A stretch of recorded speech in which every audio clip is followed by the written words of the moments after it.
Parsha this week is Re'eh, fourth Parsha in the book of Devarim, in the fifth and final book of the Torah. And this Parsha always is read right before the Rosh Chodesh Elul, before we start turning our attention to the forthcoming Rosh Hashanah, Yom Kippur, and indeed to the whole period of reawakening ourselves to draw closer to Hashem. It also is noteworthy because by Maimonides' count, there are 55 mitzvot listed in this week's Torah reading. So therefore, 9% of the 613 mitzvot actually are derived from sentences in this week's Torah reading. And in some ways, it's a very dense parsha. The title of this class is House Rules. And I'll explain in a moment where this idea comes from. But I discovered something interesting also. I found that if you take a listing of the mitzvot, the 613 mitzvot, according to Maimonides, which is different than the way they're organized in the Sefer HaChinuch, the place I usually look for the listing, Maimonides organizes the count of 613 mitzvot not by the order in which they appear in the Torah, as most other books do, but rather in a certain hierarchy of how much they're involved with fundamentals of Jewish life. So it's interesting to see when you list out these 55 mitzvot and put them in, not in chronological order how they appear in the Torah, but rather in rank order according to Maimonides' ranking. So you get a lot of mitzvot that have to do with fundamentals of Judaism. It gave me a perspective in terms of coming up with the theme. The theme is this. If I'm going to your house, I'm interested in knowing what your house rules are. Is your house a very formal place? Is it a very casual place? Is it a place where people tend to just be very relaxed and hang out? Or is it a place where there's animated discussions and deep thoughts being kicked around? Is it a place where people are encouraged to grow and develop? Or is it a place where people are just encouraged to kick back? And you know, from the American British tradition, your home is your castle. You set your own rules. And if you look around today with all the home rentals and the Airbnbs, so they publish house rules when you come. And if you look at those rules in an interesting way, you can get a feeling for the owner of the house and the setting of the house and what at least people imagine takes place there. So it led me to think about, as I analyzed the listing of these 55 mitzvot, to imagine the idea that the Jewish people are on the border of entering the land of Israel. And these are the final days of Moshe's life. And Moshe is teaching mitzvot to the people. And in fact, all these 613 mitzvot were known for the past 40 years after Moshe came down from Sinai. So there's a reason why Moshe organized the manner in which he taught these mitzvot and when he teaches them. And what I want to look at this parsha together with you with the following lens on, that these are house rules. Moshe is saying, okay, we're about to enter the land. Let's think about the rules. This idea of an analogy also is borne out in the book Duties of the Hearts, in the book Chovot HaLevavot, because Chovot HaLevavot also imagines a world in the following terms. He imagines a person who spends years and years studying blind people with the goal of helping them. And he observes blind people, how they eat, how they get from room to room, what makes them comfortable and what makes them uncomfortable.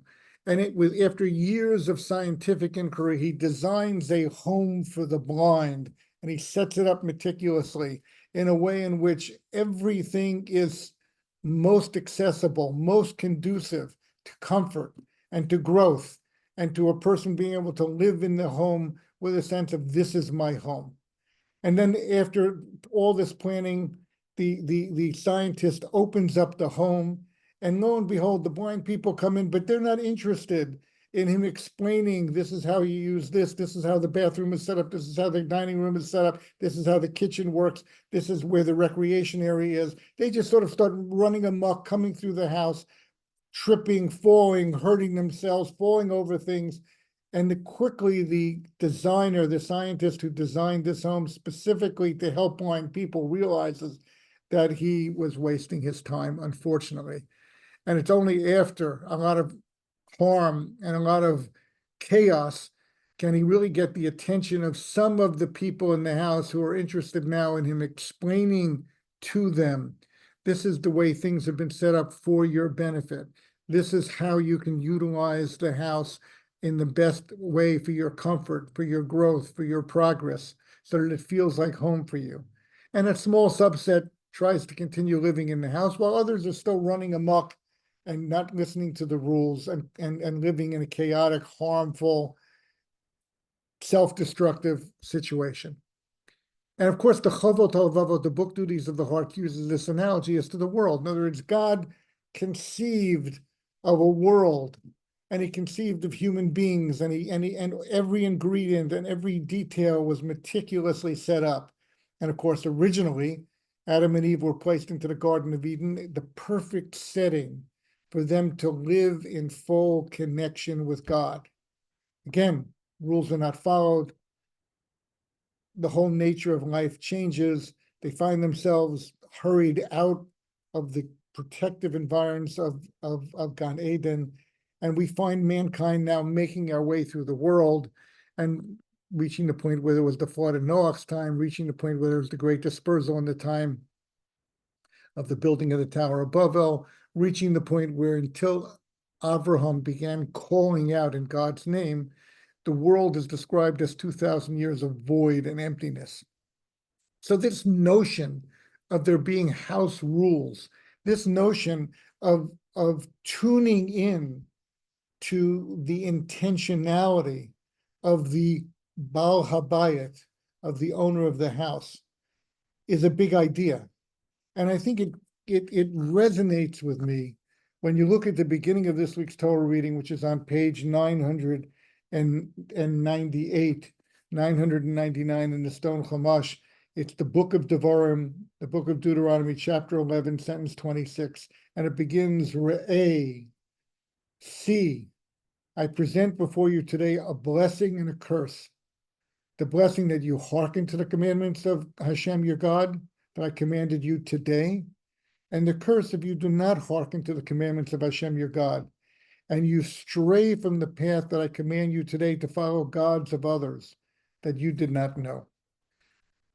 I hear the resonance of this sense of you're at the doorway of our home in the land of Israel, and God is opening the door for us. And Moshe has meticulously organized house rules for us. And we'll go through some of the trends in these 55 mitzvot briefly tonight.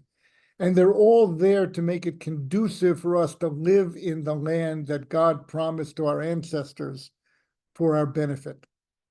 Now, we did learn last week that the land was promised to Abraham, Isaac, and Jacob, and we don't merit it on our own, but rather it was that original promise that makes it ours.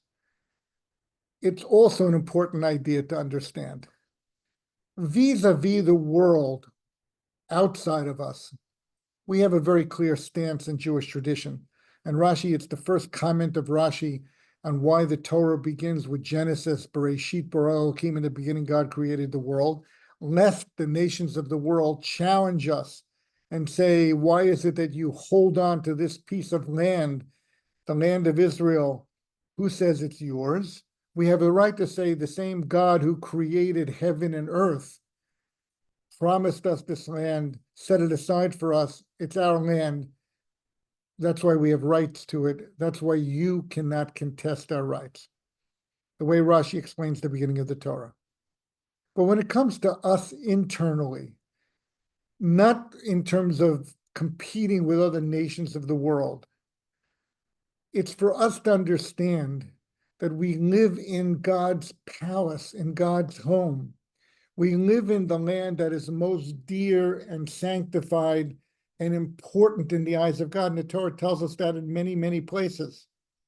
And just like last week's Torah reading also mentioned, it's not like the land of Egypt, which just has a Nile River and you can just take for granted your sustenance. It's a land where sometimes it rains more and sometimes it rains less, and you're dependent on that rain. And why does God choose that land for us? So that just like in the Garden of Eden, when Adam and Eve lived there, they were ever cognizant for the time they were there that God had placed certain restrictions on their use of the garden. And yes, it was all for their benefit, but no, it wasn't completely up to their discretion and their sense of right and wrong to choose how they could live there. So too when it comes to the land of Israel. We're living in God's land. It's the land God promised us. God did create the world. No other nation has a right to challenge us to it.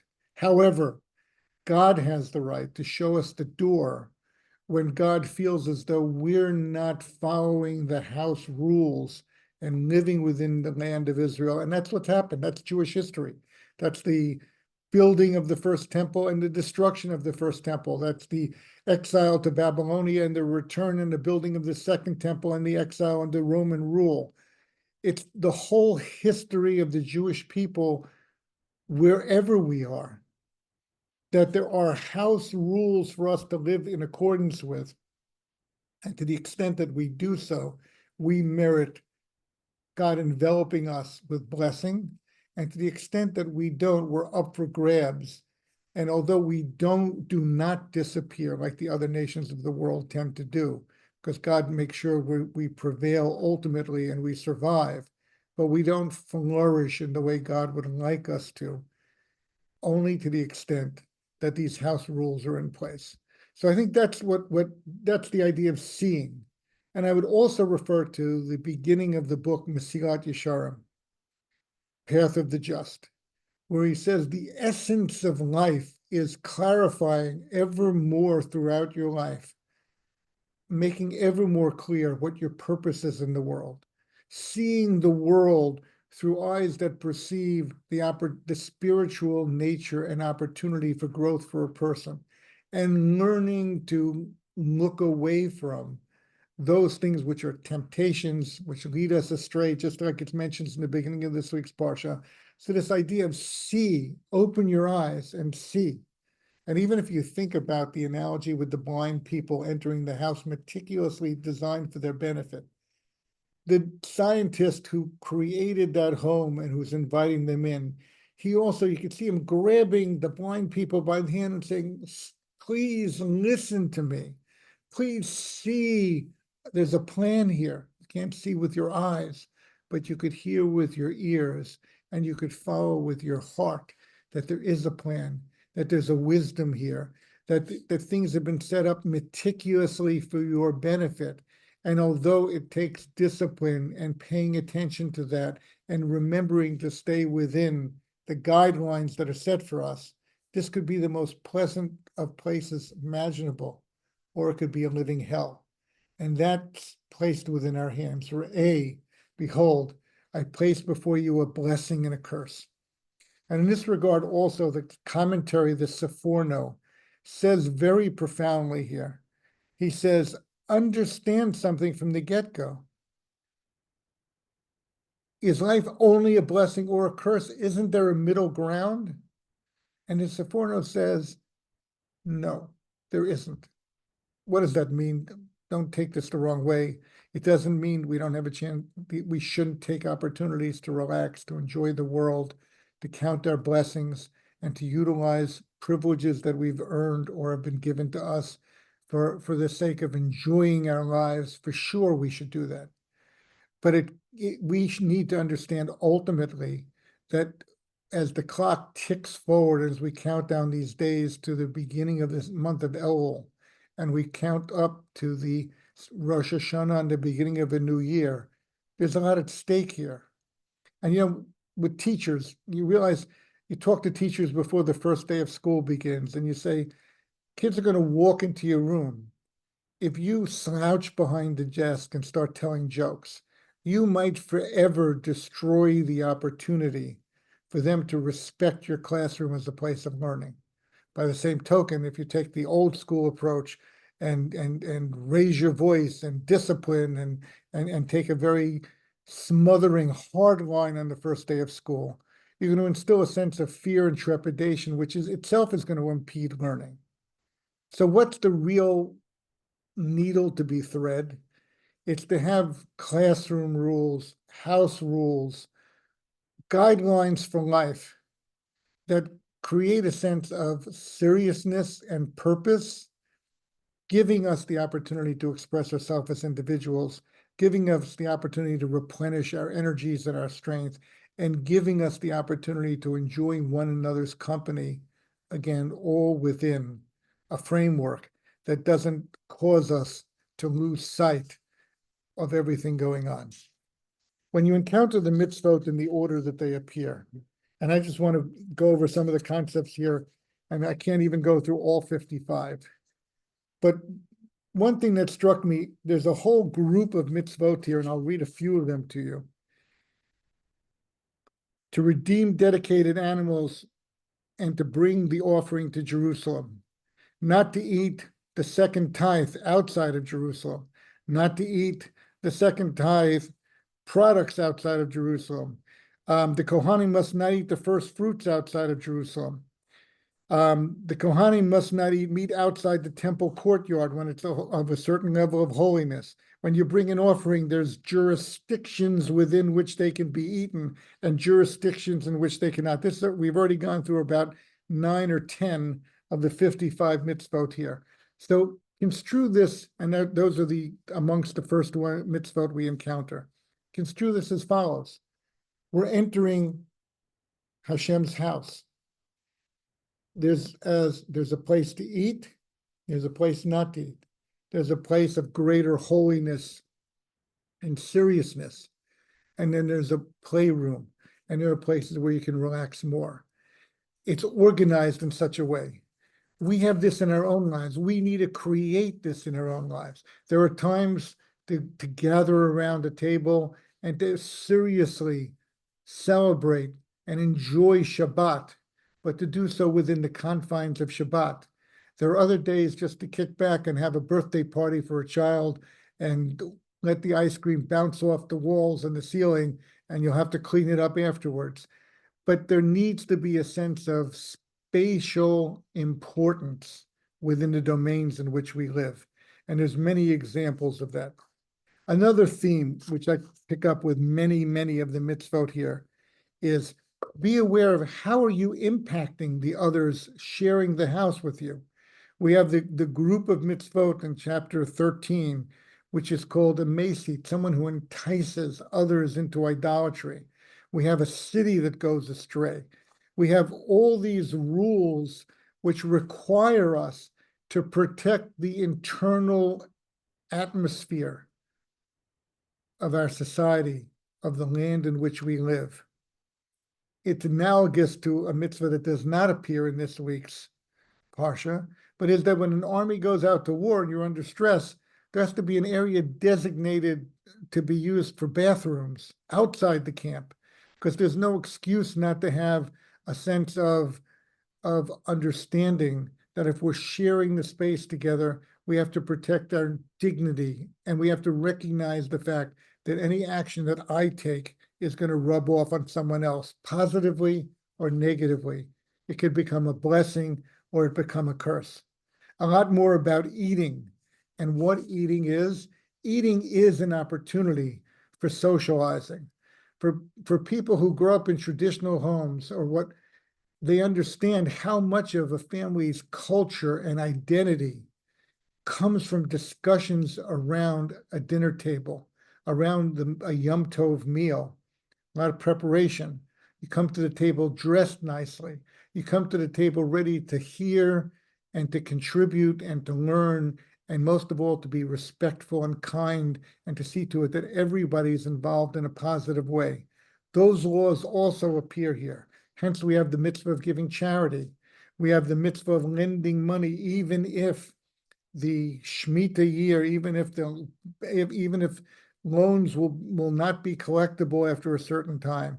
We have the mitzvah of setting aside the tithes for the poor and seeing to it that they're distributed properly. If you conceive of these mitzvot as house rules, what you recognize the fact is that everyone needs to have a place. Everyone needs to be at home in our home, at home within God's home. Of course, provided that they're not bringing down the whole nature and tenor of society, like the one who's inciting idolatry or who is clandestinely pulling others in to serve it. That's the dynamic I see here. And then toward the end of this week's Torah reading, you have this idea of rejoicing together, of coming to Jerusalem, of celebrating Pesach, Shavuot, and Sukkot as a nation. You know, it's ringing the dinner bell and saying we're all going to go to Jerusalem. We're all going to be present when the high priest makes his offerings. We're all going to bring offerings, because as it says at the end, simple courtesy. You're coming into God's home, bring a gift with you.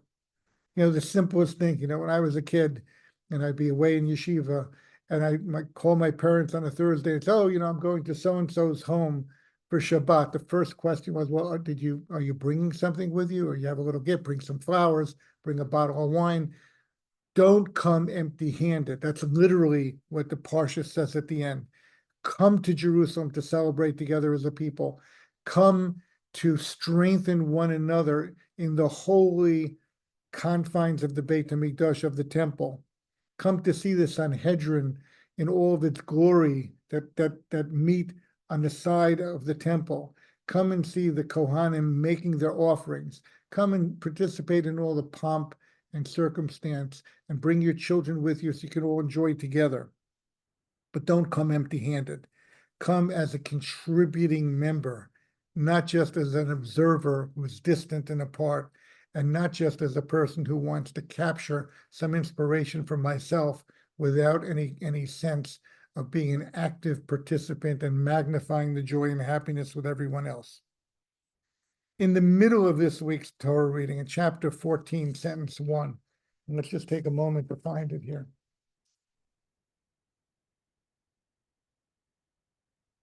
We have a mitzvah. First of all, we have the statement. It's on page 1010. 1011. You are children to Hashem, your God. And then it says, Lo tit go to do. Velo tasimu korcha beininechem. You're not allowed to cut yourselves, or you're not allowed to make bald spots. And it's talking here about when a person suffers a personal loss. A person can't treat that loss as though it's the end of the world, no matter how dear and how heavy their heart feels. Why? Because ultimately there's a God involved, and ultimately with every tragedy, there's an opportunity for nechama, there's an opportunity for consolation, there's an opportunity to again resume your place and standing as a contributing, participating member in Jewish society. And then the rabbis take it also, lo titko, to do, not just don't cut yourself, but don't cut the Jewish people into groups. Don't make yourselves into little sub-tribes and divisions. And so we daven a certain special prayer that's just for our family and it's different than everyone else. So of course we have our own services. No, there should be a sense, we derive from this a simple law that if it's Chol HaMoed, Pesach, or Sukkot, and some people put on tefillin and some people don't because there are different customs, whichever the prevailing custom is, wherever the majority of people are, everyone should follow suit. There shouldn't be two groups within the congregation. This idea of when you recognize that you're guests within God's home, and God has rolled out the red carpet for you in every way, and God's rules are only there to see to it that each and every person's dignity is protected, and that we become a source of blessing to one another and not a source of curse, and that our being together gives us uplift and doesn't drag us down, and it enables us to ever more clearly see the importance of Jewish life in its totality. Then we're entering God's home, following God's rules, house rules, and then we're going to flourish and we're going to grow here. And if not, that's what the Seforno says. There really is as Hillel says in the Ethics of the Fathers, there's a reality of life that either a person is growing or they're declining. Yes, there's time for momentary breaks. There's time to take a nap. There's time to kick back and relax. There's time to go on vacation and leave the home behind so that you can renew your strength. All that is true. But the idea of life, as Mesilat Yesharim says, is be ever clarifying in your vision of the opportunity that each moment of life gives you as a participant in society, gives you an opportunity to be a source of blessing and to be blessed. And that's why, in a very amazing way, it's not in this week's Parsha, it was 2 weeks ago, where the Torah says, I will give peace in the land and you will chase your enemies. The Ibn Ezra, in his classical commentary, says, I will bring peace to the land, beinechem, amongst you. Peace amongst us as being, as it says in 14:1, the children of Hashem, recognizing ourselves as one family, not so that we can look down on any other group, not so that we can feel arrogant or superior, but rather so that we can understand how intertwined we are and how we really have a Father in heaven. And that Father in heaven has opened the doors wide to God's home in the land of Israel. And the next time we find ourselves on an El Al flight going there, the next time we find ourselves in a community gathering, the next time we find ourselves as a guest in someone else's home or having a guest in our home, let's think together about these house rules. Let's look quickly through these 55 mitzvot. They will offer us a tremendous sense, a framework for flourishing as individuals, for flourishing as families, and for flourishing as a nation amongst the nations of the world. And they will ultimately give us the right to live in peace, in harmony, and to do our job as a light unto the nations, so that even if they start out contesting us and wanting to take our land away from us, they will ultimately respect us for who we are and recognize the fact that we bring special value to the world as long as we play within the rules and as long as we uphold this perspective, this ever clarifying perspective that God has created a home for us and God welcomes us and God is the best host you could possibly have. But God also has rules for us to abide by so long as we are in the home. And please God, we should find ourselves, just as the Torah described it, by making efforts to create peace and harmony amongst ourselves. God should bless us with peace. And then if we do encounter enemies, we should be able to put them to the chase and vanquish them with ease, all for the purpose of enjoying the hospitality that God has set out for us to enjoy.